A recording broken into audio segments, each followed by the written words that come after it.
Good day, everybody.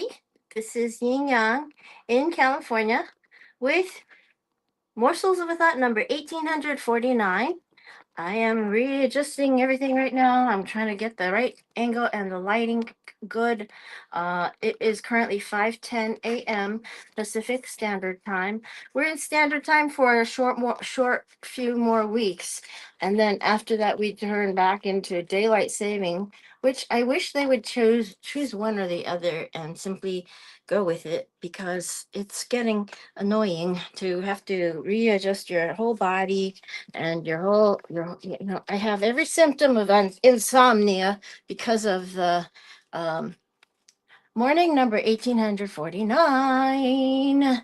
We are on Morsels of a Thought number 1849, and today my printer is not working. So we have How to Feed a Brain, Nutrition for Optimal Brain Function and Repair by Cavito Balaster. And there's a foreword by Dr. Duchess Karazian, and there is a endorsement by Dr. David Perlmutter, MD, FACN, author, New York Times #1 bestsellers, Great Grain Brain and the Grain Brain Whole Life Plan. His ideas are absolutely, he says about Cavin Balaster, his ideas are absolutely in line with current neuroscience and have the added validation of personal experience. When we follow people who have done right, we gain our own wisdom from them. We take their vision and wisdom, and we create virtue by acting on it. Doing the right thing is virtue. I read from people who are virtuous. And anyway, chapter 2, an introduction to nutrition and the brain. We were just on this part last time. You know something? We didn't finish chapter 1, so I will read about the supplementing this meal plan. I'm going to read the end of chapter 1 because I believe we were on that page and I didn't mark it with a pencil. And I'm trying to entertain you. I hope this isn't bad dead air. I have been in the closet looking for my glasses and I found them. Now I have my reading glasses on. So, and here we go. They're supposed to be able to, anyway. Supplementing this meal plan. What are supplements? Let's think about the word supplement. The capsules, liquids, and powders that are often referred to as supplements are just that. Nutritions to supplement or to make up for a lack of the nutrients that we obtain in the food we eat. Unless we are able to execute every aspect of this meal plan perfectly, we are likely going to be missing out on important nutrients that are tricky for us to obtain in our everyday diet. Unless, of course, we supplement strategically. Some nutrients are realistic for us to obtain from food in adequate amounts. However, others do not come so easy. Supplementation information. Throughout this book, you will find boxes like this to give supplementation options. To make things more organized for you, we have gathered and organized lists of suggested supplements at feedabrain.com/supplements. Okay, now chapter 2. An introduction to nutrition and the brain. What is the brain? Shakespeare once wrote, "The brain is the soul's fragile dwelling place," and fragile it is. The brain has the consistency of tofu, and brain injuries, strokes, or diseases often result in impairments. Our brains are made up of billions of nerve cells and fibers, networked by trillions of connections and synapses. Footnote 2. Yet a hard skull, 3 layers of membrane, and a cushion of shock absorbing fluid are all that protect the seat of our personality, emotions, actions, and abilities. Footnote 3. Just a few decades ago, it was commonly believed that the nerve cells of the brain were unable to regenerate or repair themselves once the brain was fully developed around the age of 25, footnote 4 and footnote 5. This perception set clinical neurology on a trajectory for seeing the brain as a fixed organ throughout adulthood, a brain that is incapable of repairing itself after adult injury. Footnote 6. I grew up with that belief that we couldn't repair our brains, and once we had some damage, it would be forever. But that's not the case, they found out. Dr. Vilayanur S. Ramachandran, a professor of the graduate program of neurosciences at the University of California, San Diego, refers to this time as the Bronze Age of neurology. Thank goodness we've reached the age of reason. Today, we know that the brain is, quote, plastic, end quote, or capable of change, and we're constantly improving our understanding of, quote, neuroplasticity, end quote, and applying new strategies in the field of neurorehabilitation. As outlined in Dr. Norman Doidge's book, DOIDGE, The Brain That Changes Itself, quote, neuroplasticity is overthrowing the centuries old notion that the human brain is immutable. Footnote 8, end quote. Featured in his, it's end quote, and then footnote 8. Featured in his book are the stories of those who regained the ability to speak after a stroke, whose aging brains became rejuvenated, and who were even blind and learned to see. In many ways, these stories mirror my own and are increasingly changing the way we understand neurorehabilitation. This is Cavin Balaster. In 1906, oh, let's read this. We are reading How to Feed a Brain, Nutrition for Optimal Brain Function and Repair by Cavin Balaster. Okay. In 1906, Ramon E. Cajal, okay, Cajal, Ramon E. Y, R-A-M-O-N, Santiago Ramon E. Cajal, uh, Santiago Ramon, Ramonycajal. So it's two words with a concatenation of the letter Y, because a small letter Y means and in Spanish. Okay, or of, I think. No, and. Shared the Nobel Peace Prize with Camillo Golgi, Camillogolgi, for the discovery and imaging of the cellular structures of the nervous system. Footnote 9. Using the Golgi staining method discovered by Camillo Golgi in 1873, the various elements that build the nervous system were revealed. What they were able to observe would later be called neurons, axons, and dendrites. Number 10, footnote 10. This information provided an understanding of the cellular structures involved in thought or action, which opened the door to countless future studies that support neuroplasticity. Footnote 11, footnote 12. We will talk about we will talk more about brain plasticity and offer nutrients and supplements to support it, but to efficiently grasp the fundamentals of brain plasticity, we must first understand the cellular structures within the brain. What makes up the brain? What makes up the brain? The primary functional cells of the nervous system are called neurons. Footnote 15. Is it 15 or 13? 13. Neurons communicate with each other and allow us to do anything: think, move, see, eat, talk, swallow, smile, breathe, digest food, and absolutely everything else that we do. Neurons and their communications are vital to every function of life. That's Footnote 14. A neuron is a living cell, but unlike other cells, neurons have several projections that come from their cell body. Let's think of these projections as phone lines. While many calls can be received, call waiting, conference calls, etc., only one call can be sent out. The many projections that take in phone calls or nerve pulses are called dendrites, while the one projection that sends out and makes phone calls or nerve pulses is called the axon. Footnote 15. That's footnote 15. Okay, the space where one's neuron axon and another's the space where one neuron's axon and another neuron's dendrite meet is called the synapse. This is where communication between neurons occurs. That's footnote 16. So let's look at this photo picture. We've got the cell body, we've got the axon in between, we've got the myelin. So we got the signal direction going this way to the dendrites. So that's called the synapse, this entire thing. This is a cell body.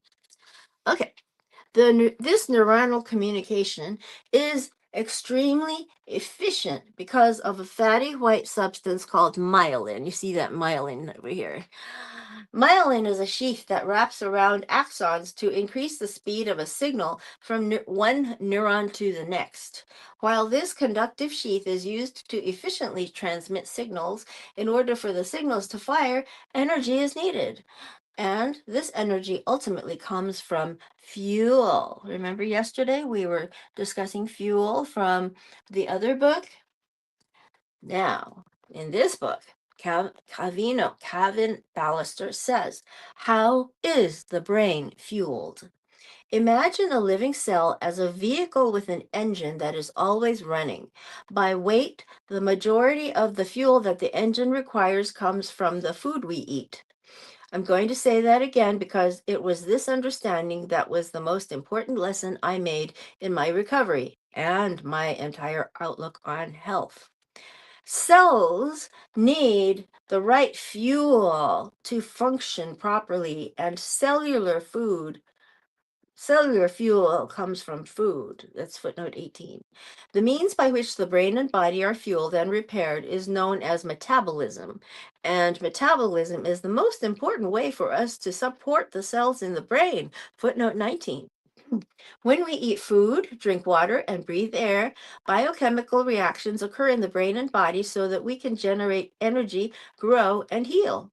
These biochemical reactions are collectively referred to as metabolism. Footnote 20. While we have little control over the quality of the air we breathe, beyond choosing not to smoke or purifying the air in our home, we have much more control over what we eat and drink. When we eat or drink, the process of breaking down what we've consumed into substances that can be used by the body is what we call digestion. Footnote 21. The gut-brain axis, digestion and the brain. Excuse me. Did you know that the brain consumes more nutrients and oxygen than any other tissue in the body? Consisting of only about 2% of the weight of the human body, the brain uses at least 20% of the calories in the foods we consume. Footnotes 22, 23, 24, 25, and 26. As you can imagine, the nature of these calories is important to brain function and repair. How does the brain repair? Like every other part of the body, the brain heals and operates cell by cell. When cells malfunction or are damaged, eventually the organs made up of those damaged cells also malfunction. Whether it is the liver with cirrhosis, cirrhosis, the intestinal lining with Crohn's disease, capital C, capital D, the lungs with bronchitis, or the brain with a brain injury or neurodegenerative disease, the cell is what it all comes down to. Neurons, which make up an estimated 1/2 of the cells of the brain, footnote 27, give us the ability to do all the things we do. The other half of brain cells are special cells called glia cells, which consist of many different types. footnote 28. Glia support the function GLIA. Glia support the function of neurons so that they are in turn able to support the functions of the brain and body. Footnote 29. Borrowing an analogy from a mentor, Dr. Alex Vasquez, DCND DOFACN, let's think of neurons as plants and the glia, or the cells that support neurons, like the soil that the plants are potted in. Much like how soil provides nutrients to a plant, glia provide nutrients to neurons so that they can grow, function, and repair. Footnote 30. When the brain is diseased, damaged, or degenerating, we see damage to the neurons and the connections between them. Number 31, 32, and 33 footnotes. There are two very important aspects to building or rebuilding connections in the brain. We need to supply the building blocks through nutrition, and we need to stimulate the growth of those neurons and the connections between them through targeted therapy.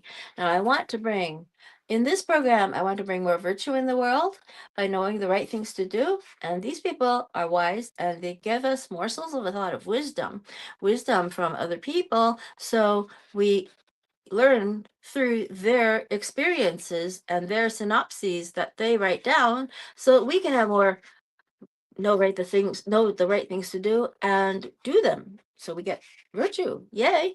Okay, we need to supply. So Cavino Balaster, we need to supply the building blocks through nutrition, and we need to stimulate the growth of those neurons and the connections between them through targeted therapy.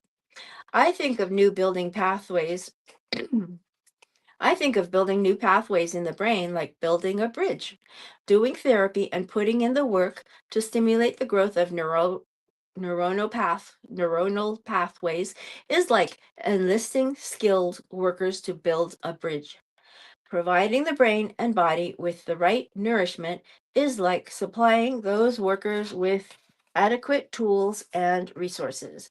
We have we can have the best bridge architects, the most skillful designers, and the most seasoned workers, but if we don't provide the right supplies and tools, the connections are not well built. In other words, we can do the best and most targeted therapy, but without quality nutrition, the important connections within the brain will not be well established. Conversely, eating nutrition conversely, eating nutrient dense brain building nutrition, but doing the wrong kind of therapy or no therapy at all is like having all the lumber that one would need to build a strong bridge, but no one or only unskilled workers to build it. In either scenario, a bridge or new pathways in the brain are not very well supported or established. Both skilled workers, which is targeted therapy, and the right building materials, which is brain building nutrition, are necessary. There is so much to say surrounding what I consider to be the most beneficial therapies toward neurorehabilitation and performance optimization, including neurooptometry and functional chiropractic neurology, which you can learn more about at feedabrain.com/practitioners. But this book is all about how to supply the right building materials to the brain through nutrition. As I learned how my actions and food choices could have a direct impact on my brain, I began to eat my way to regained clarity and was able to escape my brain fog. And I'm not alone. Many other survivors with whom I've worked and spoken have reported similar results. There is an ancient and deep connection between the body's digestion and nervous system, dating back to the very first organisms. Among other abilities, such as reproduction, all known types of organisms can carry out some kind of metabolic reactions, digestion, and are also able to respond to stimuli, nervous system, footnotes 34 and 35. These systems have been adapting themselves from the beginning of life, and this adaptation is reflected in our daily lives today. When one is hungry, the brain expresses a need to find food. When something does not sit well in the digestive tract, the brain makes the experience quite unbearable. The connection is so deep that we even experience, quote, gut feelings and, quote, butterflies in the stomach, end quote, from emotional stimuli unrelated to food, footnote 36. We refer to this relationship as the gut brain axis, footnote 37. The second brain, but the second brain here is the intestines contain the second largest network of neurons outside of the central nervous system. Now, footnotes 38 and 39. In fact, the gut is often referred to as the, quote, second brain, end quote, footnotes 40 and 41.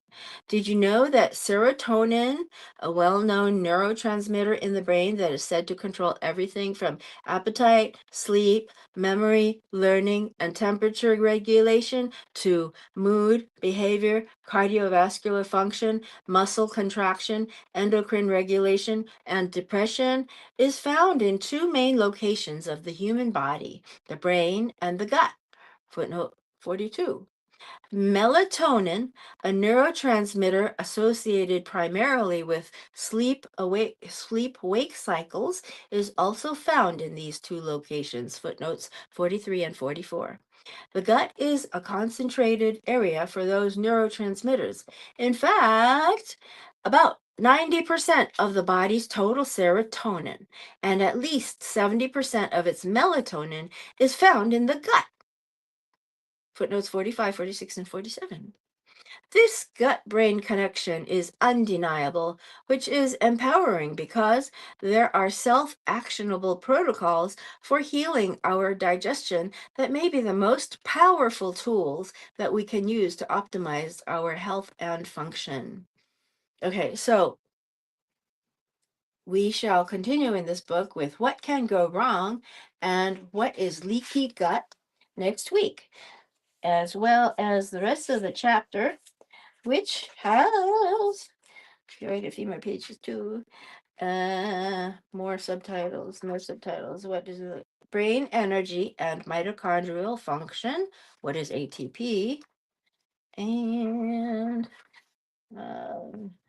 how does that apply to my brain? So we've got those questions to come up. I'll start with what can go wrong a little bit. A substantial list of triggers may lead to a problem with digestion known as leaky gut or intestinal permeability, including brain injury and other neurological conditions. Footnote 48. Several studies show how important the brain-gut connection is and how neurological issues can lead to digestive problems and vice versa. Improper digestion can lead to neurological disorders as well, footnotes 49, 50, and 51.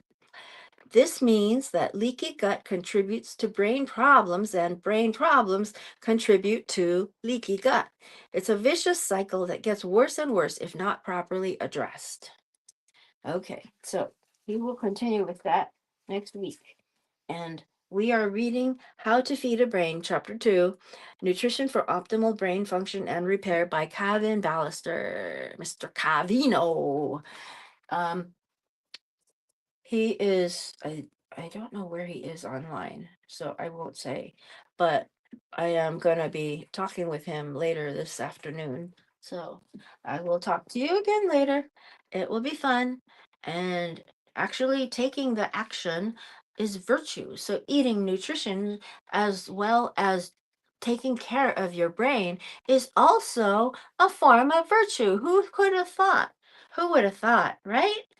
Okay, talk to you later, old Kinderhook.